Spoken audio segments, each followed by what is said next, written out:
నమస్కారం. సుఖీభవకు స్వాగతం. ఈరోజు సుఖీభవలో చిగుళ్ల జబ్బుతో కీళ్లకు తంట, మత్తు పదార్థాల వాడకంతో పిల్లల మెదడులో తేడాలు, రాగి పాత్రల్లో నీరు ఎందుకు శ్రేష్టం, అమ్మాయిలలో అబ్బాయి గొంతు, ఇంకా హెల్త్ టిప్. చిగుళ్ల జబ్బుతో కీళ్ల నొప్పులు తలెత్తుతాయా? ఈ ప్రశ్నకు అవుననే సమాధానం చెబుతున్నారు డాక్టర్లు. ఎక్కడి చిగుళ్ళు, ఎక్కడి కీళ్లు? చిగుర్లు ఉబ్బితే కీళ్ల నొప్పి తలెత్తడమేంటి? ఆశ్చర్యంగా అనిపించినా ఇది నిజమే. రెండు వేరువేరు జబ్బులే అయినా చిగుళ్ళు, కీళ్ల మధ్య అవినాభావ సంబంధం ఉంటుందని, ఒకటి జబ్బు పడితే మరొకటి కూడా అదే దారిలో నడుస్తుందని పరిశోధనలు చెబుతున్నాయి. చిగుళ్లను ఆరోగ్యంగా ఉంచుకుంటే కీళ్లవాతం వచ్చే స్వభావం ఉన్న జబ్బుగా మారకుండా చూసుకోవచ్చని అనుభవాలు నిరూపిస్తున్నాయి. ఈ నేపథ్యంలో చిగుళ్ల జబ్బుతో కీళ్ల నొప్పులు, కీళ్లవాతం ఎలా మొదలవుతుందో ఇప్పుడు తెలుసుకుందాం.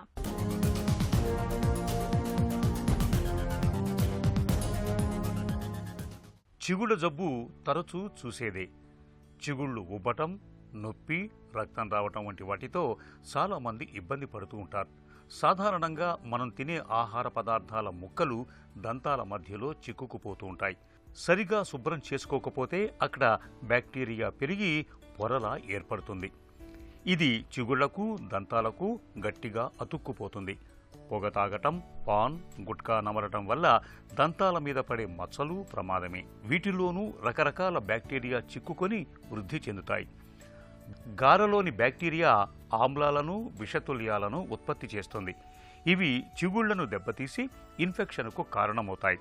తొలి దశలో ఇన్ఫెక్షన్ చిగురుకే పరిమితమైతే వాపు, ఎరుపు, నొప్పి వంటి లక్షణాలు కనిపిస్తాయి. తగు చికిత్స తీసుకోకపోతే సమస్య తీవ్రమై పెరియోడాంటైటిస్ తలెత్తుతుంది. ఇందులో ఇన్ఫెక్షన్ దంతాలకు దన్నుగా నిలిచే కణజాలానికి, దవడ ఎముకకు వ్యాపిస్తుంది. చిగుళ్ల జబ్బు అక్కడికే పరిమితమని అనుకోవటానికి లేదు. చిగుళ్ల ఇన్ఫెక్షన్ అనేది గుండె జబ్బు, మధుమేహం, అల్సర్లు, కిడ్నీ జబ్బుల వంటి వాటిని ఉధృతం చేస్తున్నట్టు బయటపడింది.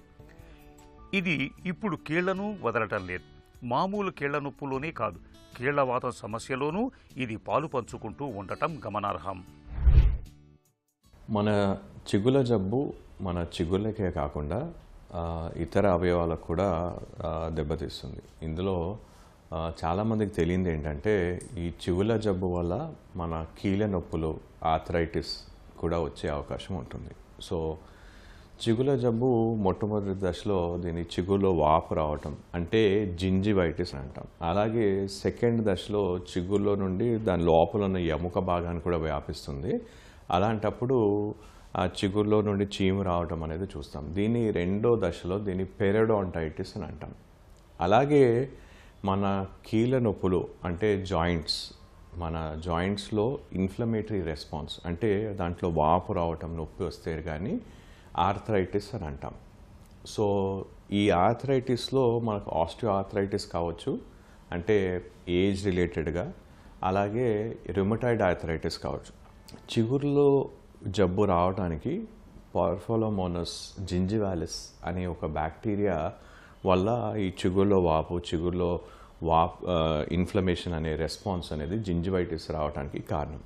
సో దీని యొక్క సేమ్ ఈ జింజివైటిస్ లేదంటే పెరియోడాంటైటిస్ వచ్చే ఈ బ్యాక్టీరియా ఒక డిఎన్ఏ మన కీళ్ళ నొప్పుల్లో జాయింట్స్లో కూడా మనకు కనిపిస్తుంది.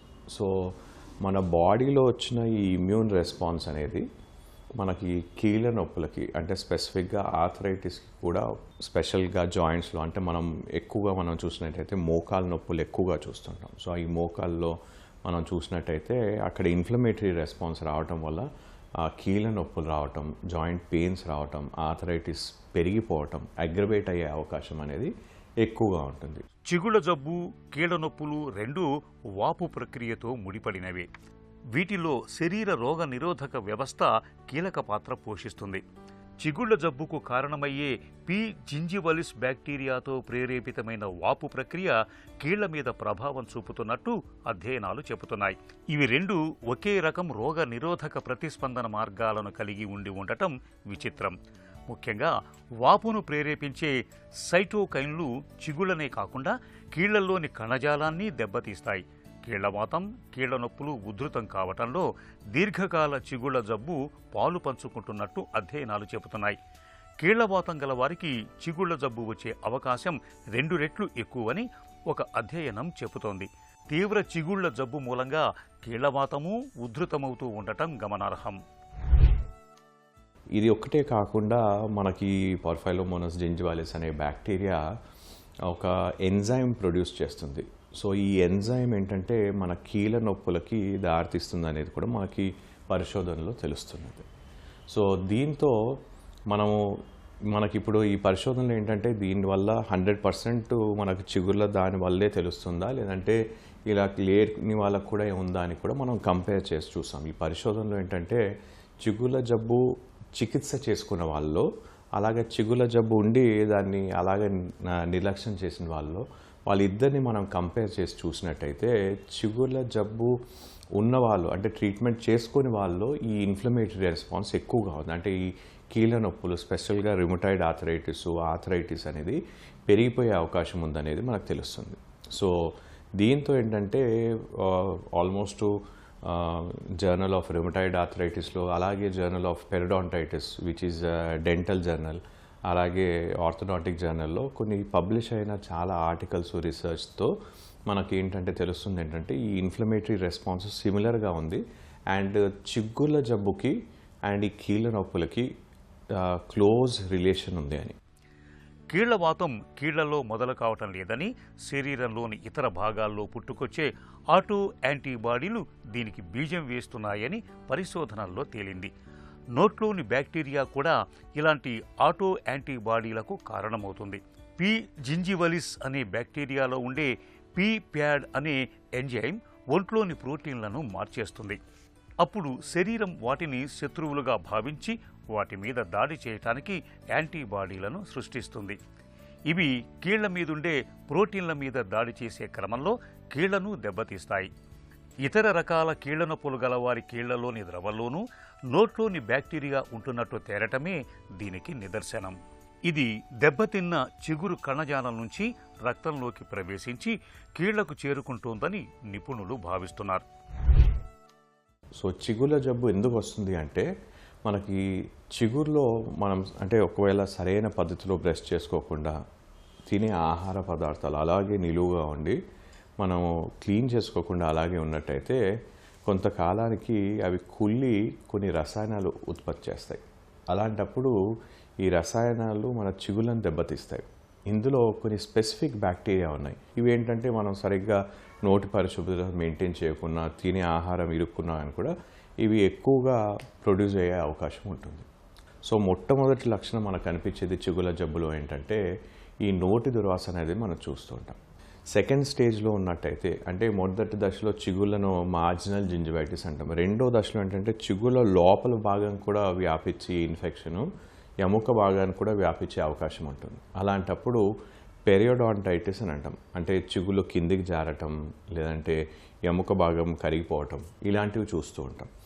అలాంటప్పుడు మనము ఈ జస్ట్ మామూలు క్లీనింగే కాకుండా దాంతోపాటు లేజర్ చికిత్స చేసి కూడా మనం చికిత్స చేస్తాం. సో నార్మల్గా చిగుళ్ళ జబ్బు ఉన్నప్పుడు మనం చిగుళ్ళని స్పెసిఫిక్ విధంగా మనం ట్రీట్మెంట్స్ చేస్తాం.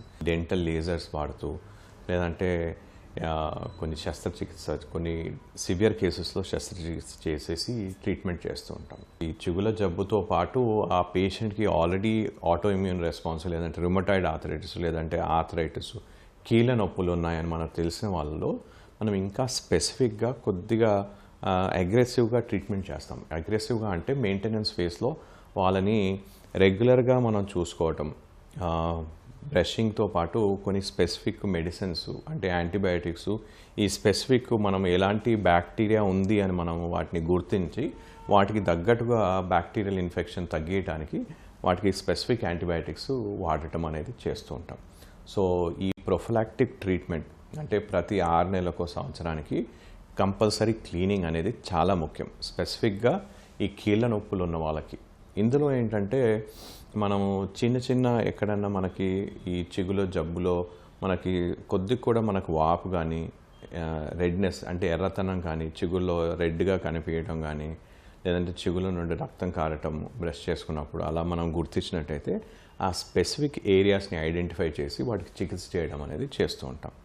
ఇందులో మనకి ఆటో ఇమ్యూన్ రెస్పాన్స్ ఉంది కాబట్టి మనము స్పెసిఫిక్గా రిమటైడ్ ఆర్థరైటిస్ ఉన్నట్టయితే, రిమటైడ్ ఫ్యాక్టర్ పాజిటివ్గా ఉన్నట్టయితే రిమటాలజిస్ట్తో కూడా కన్సల్ట్ చేసి కొన్ని స్పెసిఫిక్ డ్రగ్స్ని ప్రిస్క్రైబ్ చేస్తాం ఇలాంటి వాళ్ళకి. దీంతోపాటు మనం ప్రతి 6 నెలలకి క్లీనింగ్, బ్రషింగ్ టెక్నిక్స్ కరెక్ట్గా వాడటం, ఎవ్రీ 2 to 3 years లేజర్ చికిత్స వాడటం, అంటే చిగురు లోపల ఉన్న ఇన్ఫెక్షన్ని మనం తొలగించడం. ఏ విధంగా అయినా కానీ కూడా మన చిగుల్లో వాపు రాకుండా, ఈ బ్యాక్టీరియా రాకుండా మనం చూసుకోవడం అనేది చాలా ముఖ్యం. చిగుళ్ల జబ్బును నివారించుకుంటే కీళ్లవాతం రాకుండా చూసుకోవచ్చు. అనుభవాలు ఇది సాధ్యమనే చెబుతున్నాయి. కీళ్లవాతాన్ని సూచించే రొమటాయిడ్ ఫ్యాక్టర్ RF ఉన్న అందరికీ జబ్బుగా మారాలనేమీ లేదు. సాధారణంగా RF 7-8 దాటితే కీళ్లవాతం వచ్చే అవకాశం ఎక్కువగా ఉంటుంది. కానీ చిగుళ్ళు, దంతాలను పరిశుభ్రంగా ఉంచుకుంటే కీళ్లవాతం రాకుండా చూసుకోవచ్చు. వయసుతో పాటు వచ్చే కీళ్ల నొప్పులను నివారించుకోవచ్చు. అందువల్ల తరచూ దంతవైద్యుణ్ణి సంప్రదించి పరీక్షించుకోవాలి. చిగుళ్ల జబ్బును త్వరగా గుర్తిస్తే చికిత్స తేలికవుతుంది.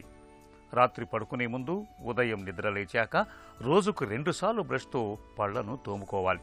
రాత్రిపూట సన్నటి దారంతో పళ్ల మధ్య చిక్కుకున్న ఆహారాన్ని శుభ్రం చేసుకోవాలి. ప్రతి 6 నెలలకో ఏడాదికో నిపుణులతో దంతాలను శుభ్రం చేయించుకోవాలి. పళ్ళు తోముకుంటున్నప్పుడు రక్తం వస్తుంటే నిర్లక్ష్యం చేయరాదు. నొప్పి, ఉబ్బు కనిపిస్తే వెంటనే డాక్టర్ను సంప్రదించాలి. హెల్త్ న్యూస్ మీకోసం.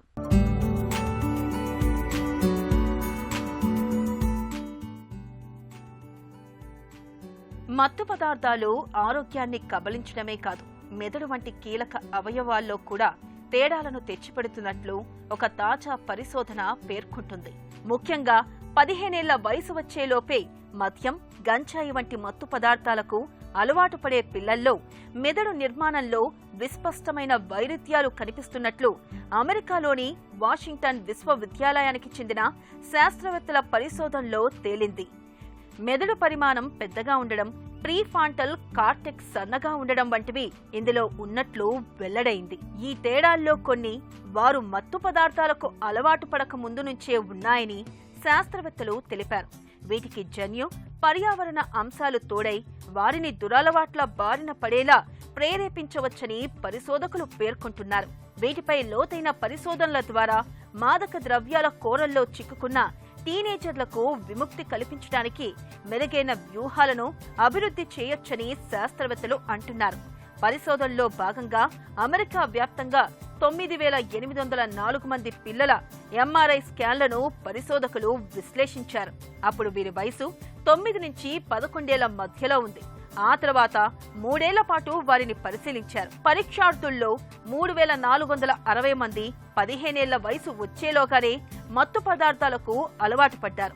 మత్తు పదార్థాల బారిన పడని వారితో పోలిస్తే వీరి మెదడు నిర్మాణంలో 5 మార్పులను శాస్త్రవేత్తలు కనుగొన్నారు. ఈ అవయవంలోని నిర్దిష్ట ప్రాంతాల్లో అదనంగా 39 వైరుధ్యాలు కనిపించాయి. వాటిలో 22 తేడాలు కార్టెక్స్ మందానికి సంబంధించినవే ఉన్నాయని పరిశోధకులు తెలిపారు. ఓల్డ్ ఈజ్ గోల్డ్ అన్నట్లుగా మళ్లీ మన పూర్వీకుల అలవాట్లు ప్రాముఖ్యం సంతరించుకుంటున్నాయి. ఆరోగ్య స్పృహ పెరగడంతో ఇవాళ చాలా మంది రాగి పాత్రల్లో నీళ్లను నిల్వ ఉంచుకుని తాగేందుకు మొగ్గు చూపుతున్నారు. ప్లాస్టిక్ బాటిళ్ల స్థానంలో రాగితో తయారైన బాటిళ్ల వాడకం ఇప్పుడిప్పుడే పెరుగుతుంది. ఈ నేపథ్యంలో అసలు రాగి బాటిళ్లలో నీళ్లు నింపుకుని తాగే అలవాటు మన ఆరోగ్యానికి ఏ విధంగా మేలు చేస్తుందో ఇప్పుడు తెలుసుకుందాం.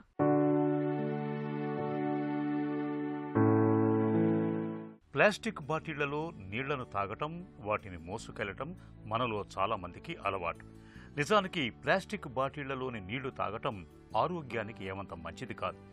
ప్లాస్టిక్ బాటిళ్లకు బదులుగా రాగితో తయారైన బాటిళ్లలో నీళ్లను నింపుకొని వాటిని తాగటం మన ఆరోగ్యానికి మంచిదని చెబుతారు డాక్టర్లు. రాగి యాంటీ బ్యాక్టీరియల్ లక్షణాలను కలిగి ఉంటుంది. రాగిలో యాంటీ ఆక్సిడెంట్ లక్షణాలు పుష్కలంగా ఉన్నాయి. ఇవి క్యాన్సర్ కణాలు విడుదల చేసే ఫ్రీ రాడికల్స్, వాటి దుష్ప్రభావాలను తగ్గించటంలో సహాయపడతాయి. రాగిలో మెలనిన్ అనే మూలకం ఉంటుంది. ఇది చర్మాన్ని అతినీలలోహిత కిరణాల నుంచి కాపాడుతుంది. రాగి మన రక్తంలోని కొలెస్ట్రాల్, ట్రైగ్లిజరైడ్స్ స్థాయిని తగ్గిస్తుంది. థైరాయిడ్ గ్రంథి సజావుగా పనిచేయటానికి సహాయపడుతుంది. అలాగే హిమోగ్లోబిన్ తయారీకి, శరీరంలోని ఇనుమును పీల్చుకోవటమే కాకుండా రక్తహీనత సమస్యను తగ్గిస్తుంది. రాగిలో యాంటీ ఇన్ఫ్లమేటరీ లక్షణాలు ఉన్నాయి. ఇది కీళ్ల నొప్పిని తగ్గించటంలో సహాయపడుతుంది. శరీరంలోని అదనపు కొవ్వును తగ్గించటంలో బాగా తోడ్పడుతుంది. అంతేకాదు, గుండె జబ్బుల ప్రమాదాన్ని కూడా తగ్గిస్తుంది. రాగిని ఒక సహజమైన యాంటీబయాటిక్గా చెప్పుకోవచ్చు. రాగి బాటిళ్లలోని నీరు తాగటం వలన కలుషిత నీటితో సంక్రమించే అనేక రకాల ఇన్ఫెక్షన్లను నివారించుకోవచ్చు. రాగి మూలకం మన శరీరాన్ని చక్కగా శుద్ధి చేస్తుంది. ఇక రాగి సీసాలో నీటిని 6 నుంచి 8 గంటలు ఉండటం ప్రయోజనకరం. ఆ నీటిని ఖాళీ కడుపుతో తాగటం మరింత ప్రయోజనకరం. అయితే రాగి బాటిల్లో ఎక్కువ కాలం నీరు నిల్వ ఉండకూడదు. రాగి బాటిల్ లేదా గ్లాస్ మొదలైన వాటిలో వేడి లేదా చాలా చల్లటి నీటిని ఎప్పుడూ నిల్వ చేయకూడదు. ఎల్లప్పుడూ గది ఉష్ణోగ్రత వద్దే నీటిని నిల్వ చేయాలి. రాగి పాత్రలు ఆక్సిజన్, నీరు ఉన్నప్పుడు నల్లగా మారతాయి. కాబట్టి వాటిని తరచుగా నిమ్మ, ఉప్పుతో స్క్రబ్ చేస్తూ శుభ్రం చేసుకుంటూ ఉండాలి. పసితనపు ఛాయలు వీడి కౌమారంలోకి అడుగుపెట్టాక ఇటు అబ్బాయిల్లోనూ అటు అమ్మాయిల్లోనూ శారీరకంగా చాలా మార్పులే చోటు చేసుకుంటాయి. అమ్మాయిల విషయానికి వస్తే ఋతుచక్రం మొదలవడం, బాహుమూలాల్లో రోమాలు, స్వరంలో కోమలత్వం, ఇలా మార్పులెన్నో చోటు చేసుకుంటాయి. అయితే కొంతమందిలో స్వరం విషయంలో తేడా వస్తూ ఉంటుంది.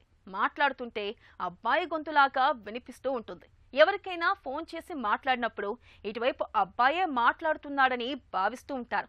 అమ్మాయిని అంతులేని ఆత్మ న్యూనతకు గురిచేసే ఈ సమస్యకు కారణాలు, వాటికి పరిష్కార మార్గాల గురించి డాక్టర్ని అడిగి ఇప్పుడు తెలుసుకుందాం. యాండ్రోఫోనియా అంటే ఏంటి? వాయిస్ ప్రాబ్లమ్స్ ఇప్పుడు రోజు రోజుకి ఎక్కువ అవుతున్నాయండి. అది హోర్స్నెస్ ప్రాబ్లం కావచ్చు, బ్రీతీ వాయిస్ కావచ్చు, అలానే సెక్షువల్గా చూసినట్లయితే అబ్బాయిల్లో అమ్మాయిల వాయిస్, అలానే అమ్మాయిల్లో అబ్బాయిల వాయిస్, అలానే స్పాజమోటిక్ డిస్ఫోనియాస్, ఇవన్నీ కూడా చాలా ఎక్కువైపోతున్నాయి అన్నమాట.